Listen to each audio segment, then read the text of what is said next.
সম্মানিত ভিউয়ার্স, আমার হাতে যে প্রোডাক্টটি দেখতে পাচ্ছেন এটা হচ্ছে 100% সফট সিলিকনের একটি প্রোডাক্ট। 8 ইঞ্চি জাম্বু কন্ডম, খুবই প্রিমিয়াম একটি কোয়ালিটির, 100% সফট। দেখুন এটা যে বডিটা পুরো লিঙ্গর যেরকম থাকে ঠিক ওরকমই, সামনের যে মাথাটা রাউন্ড করা আছে।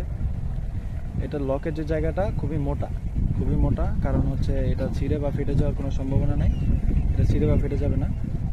এটা দিয়ে আপনাদের লিঙ্গটাকে প্রবেশ করাবেন। এই যে এটার ভিতরে একটা ফোম দেওয়া থাকে, দেখুন এটার ভিতরে একটা ফোম দেওয়া থাকে। এটা দিয়ে আপনাদের লিঙ্গটাকে প্রবেশ করাবেন। এটার সাথে আমরা একটা আপনাকে জেল দিব, জেলটা আপনার লিঙ্গে মেখে নেবেন, তারপরে লিঙ্গটা এদিকে প্রবেশ করাবেন। আর এটা হচ্ছে অন্ডকোষের জায়গাটা, দেখুন এটা অন্ডকোষের জায়গাটা, এটার মধ্যে আপনাদের অন্ডকোষটা সেট করে নেবেন। তাহলে এই প্রোডাক্টটা দিয়ে আপনারা 30 থেকে 40 মিনিট সহবাস করতে পারবেন এবং কাজের শেষে সাবান বা শ্যাম্পু দিয়ে ধুয়ে রাখলে প্রোডাক্টটা আপনারা 2 থেকে 2.5 বছর অনায়াসে ব্যবহার করতে পারবেন। দেখুন আমি আপনাদেরকে টেনে দেখাচ্ছি, খুবই প্রিমিয়াম কোয়ালিটির। যাদের লাগবে স্ক্রিনে দেওয়া নাম্বারে যোগাযোগ করতে পারেন, হোয়াটসঅ্যাপের মধ্যে আমাদেরকে কল করতে পারেন। এই প্রোডাক্টটি সারা বাংলাদেশে হোম ডেলিভারি হয়ে থাকে। প্রোডাক্ট দেখে চেক করে নেওয়ার সুযোগ আছে।